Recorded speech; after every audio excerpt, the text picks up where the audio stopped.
Merci à toutes et tous pour vos nombreuses questions. Ce chat est désormais terminé. Thomas Sautinel, c'est un phénomène assez ancien, je me souviens de l'affliction générale, en 2000, je crois, lorsque les gens de cinéma avaient vu débarquer l'équipe de Loft Story.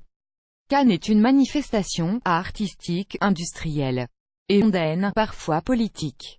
Les invitations peuvent passer par le festival, les équipes des films, les institutions et collectivités qui contribuent au financement de la manifestation et les sponsors. Soit assez de monde pour couvrir tous les champs de la célébrité, des sportifs aux musiciens, des animateurs de télévision aux mannequins, des ministres aux écrivains. Thomas Sautinel, c'est l'interrogation majeure ces jours-ci. Elle ne concerne pas seulement Cannes mais toute l'organisation du marché du cinéma. Or, produit de grande consommation. Le nombre de journalistes accrédités, environ 4000, de sociétés présentes sur le marché du film, témoigne de la primauté de Cannes, qui est ancienne. On y traite énormément d'affaires, on y monte des projets. Mais le festival se heurte à deux obstacles, l'attitude des producteurs et distributeurs américains, le cadre géographique. Les films américains, Arthouse, films d'auteur en français, règlent leur vie sur le calendrier des Oscars. Or la date de ceci, dernier week-end de février, est défavorable à Cannes. Les candidats à l'Oscar préfèrent dévoiler leurs films plus tard dans l'année, au festival de Venise, Toronto ou Telluride, en septembre. Cette année, la représentation américaine en compétition, BlacKkKlansman de Spike Lee et Under the Silver Lake, de David Robert Mitchell, est succincte. Par ailleurs, comme l'ont fait remarquer plusieurs articles des trades, les journaux professionnels hollywoodiens, Variety, Hollywood Reporter, le coût d'un séjour à Cannes est devenu prohibitif, ce qui amène à la deuxième contrainte, la situation géographique.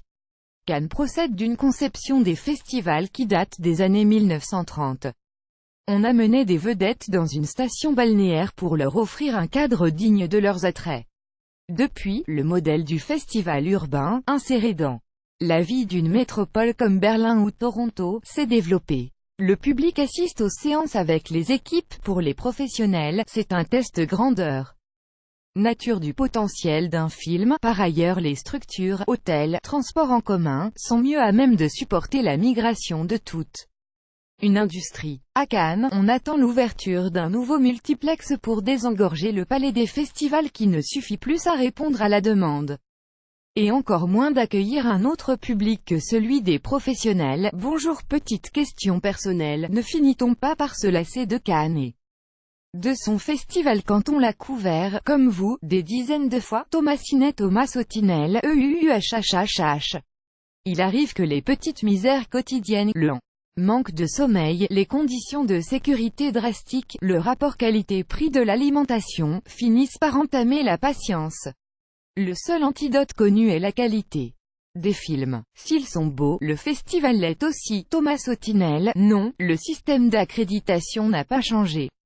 Depuis très longtemps, pour les journalistes, les accréditations sont hiérarchisées en fonction de l'importance que le festival accorde à tel ou tel média.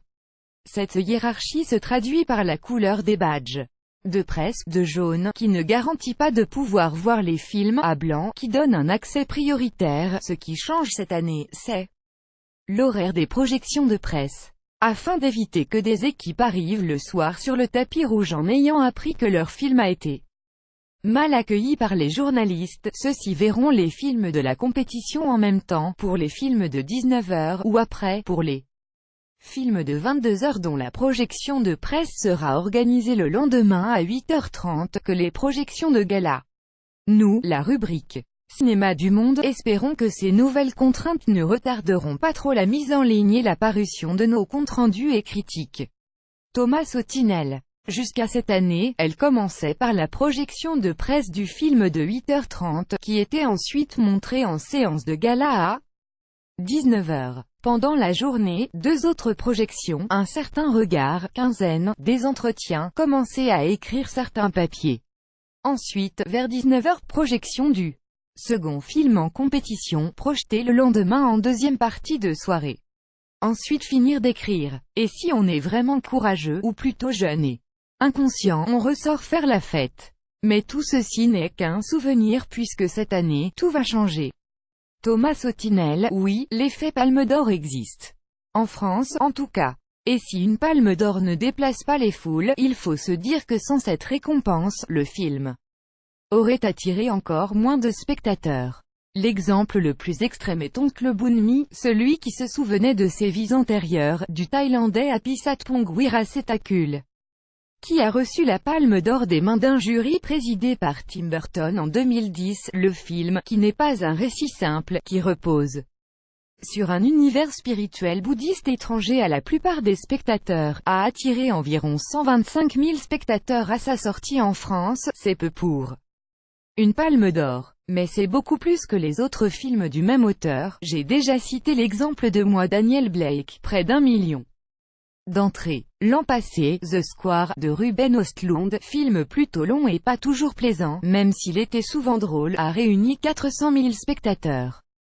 Son meilleur score en dehors de son pays, la Suède, sur le marché international. L'effet Palme d'Or est beaucoup plus incertain. Thomas Sautinel, à moins d'être spécialisé en droit des affaires et de la propriété intellectuelle, il y avait peu de chances que vous puissiez tout saisir. Un conflit oppose le producteur portugais Paulo Branco au réalisateur Terry Gilliam. Il y a 3 ans, à Caen, les deux hommes avaient annoncé qu'ils mèneraient à bien le projet que Gilliam porte depuis bientôt 20 ans. Mais un conflit sur le montant du budget a amené le réalisateur de Brasil à se tourner vers d'autres producteurs avec qui il a tourné L'homme qui tua Don Quichotte. Paulo Branco estime que cette rupture s'est faite au mépris du contrat qui liait les deux hommes. Terry Gilliam n'est pas de cet avis. On attend pour demain, mercredi 9 mai, le jugement en référé qui dira si Paulo Branco est en droit de faire interdire la projection du film à Cannes, le jour de la clôture, qui est aussi le jour fixé sauf empêchement juridique, pour sa sortie en salle. Thomas Sautinel, cette année, il y a 3 films réalisés par des femmes. Sur les 21 en compétition, 7 sur 19 dans la section Un certain regard. La sélection de la semaine de la critique qui ne présente que 7 films, compte une majorité de femmes cinéastes. Quant à la quinzaine des réalisateurs, 5 films sur 20 ont pour auteur une femme.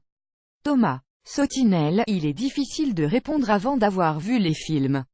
On sait déjà que plusieurs titres en compétition, En guerre, de Stéphane Brisé, avec Vincent Lindon, Capharnaüm de la Libanaise Nadine Labaki, par exemple, mettent en scène l'injustice et la révolte. Mais le film d'ouverture, Todos los haben Asghar Farhadi ou Plaire aimer et courir vite, de Christophe Honoré, sont des drames intimes. Il faudra donc revenir sur cette question dans 12 jours. Thomas Sautinel, Netflix est à la fois une aubaine et une menace pour le cinéma d'auteur. Une aubaine, parce qu'au moment où les grands studios renoncent à porter des projets indépendants, Netflix s'engage régulièrement sur des films hors normes, avec des moyens considérables, comme ce fut le cas pour Okja de Bong Joon-ho, présenté en compétition l'an passé, à une menace parce que Netflix a tout intérêt à prendre des parts de marché au cinéma en salle. Ce qu'il a déjà fait aux États-Unis. Il faut se souvenir que le cas de la France, où des films comme Moi Daniel Blake peuvent se hisser en tête du box-office, est unique au monde. Aux États-Unis, les amateurs de cinéma différents, s'ils n'habitent pas à New York, Los Angeles, San Francisco ou Chicago, sont obligés de recourir aux plateformes de streaming. Bref, Cannes et Netflix sont animés par des logiques opposées, mais peuvent difficilement s'ignorer l'un l'autre. Thomas Sautinel, je ne sais pas s'il y aura une tonalité différente. Le festival a mis en place une hotline que l'on peut appeler pour signaler des faits de harcèlement ou d'agression sexuelle. Harvey Weinstein sera bien sûr absent, mais ces dernières années son influence s'était amoindrie, et la parité est respectée dans les jurys de la sélection officielle, compétition, certains regards, caméras d'or etc. En revanche, les réalisatrices restent très minoritaires.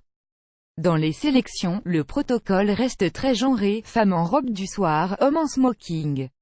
Une initiative en faveur de la parité dans l'attribution des fonds publics pour le cinéma devrait être annoncée par le ministère de la Culture pendant le festival. Thomas Sautinel, oui, parmi les auteurs en compétition cette année, Jafar Panahi qui présente Trois Faces, et Kirill Serebrennikov, le réalisateur de Leto, sont l'un interdits de sortie du territoire iranien, l'autre assigné à résidence à Moscou. Or leurs films ne sont pas directement politiques. Panahi évoque le voyage d'une actrice et d'un réalisateur dans une région reculée d'Iran. Serebrennikov met en scène la vie du rocker Viktor Tsoï, le leader du groupe Kino, dans les années qui ont précédé la perestroïka. Thomas Sotinel, non, et la réponse serait la même au dernier jour du festival. Pour faire un pronostic, il faudrait non seulement avoir vu les films, ce que j'espère bien avoir fait d'ici le 19 mai, mais avoir une idée de l'alchimie qui va opérer au sein du jury. Or, c'est un secret bien gardé, au moins pendant la durée de la manifestation. Thomas Sotinel, oui, il y a eu des surprises. Si l'on ne prend en compte que la compétition pour la Palme d'Or, il y a nombre de nouveaux venus. Serebrennikov, Eva Husson, l'Égyptien Abbé Choki, les surprises viennent aussi des absences, comme celle d'Olivier Assayas, Jacques Zodiaroumaïki, le journaliste du Monde. Thomas Sotinel commence à répondre à vos questions. Festival de Cannes 2018, Cate Blanchett, présidente féministe de la Croisette, programme de la journée d'ouverture à partir de 19h15, place à la non moins traditionnelle cérémonie d'ouverture du 71e Festival de Cannes, présenté cette année par Edward Baird, un habitué des lieux, puisqu'il a déjà officié comme maître de cérémonie sur la Croisette en 2008 et en 2009, suivi par la projection du film d'ouverture, qui est également en compétition avec 20 autres longs métrages pour la prestigieuse Palme d'Or. Everybody Knows, Todos lo saben, d'Asghar Farhadi, avec Penélope Cruz, Javier Bardem et Ricardo Darín. Bonjour à toutes et à tous et bienvenue dans ce chat consacré à l'ouverture du Festival de Cannes, favori pour la Palme d'Or, scandale Weinstein, organisation de la Croisette. Vous pouvez poser toutes vos questions sur cette 71e édition au journaliste du Monde, Thomas Sotinel. Il y répondra à partir de 14h30, voire plus.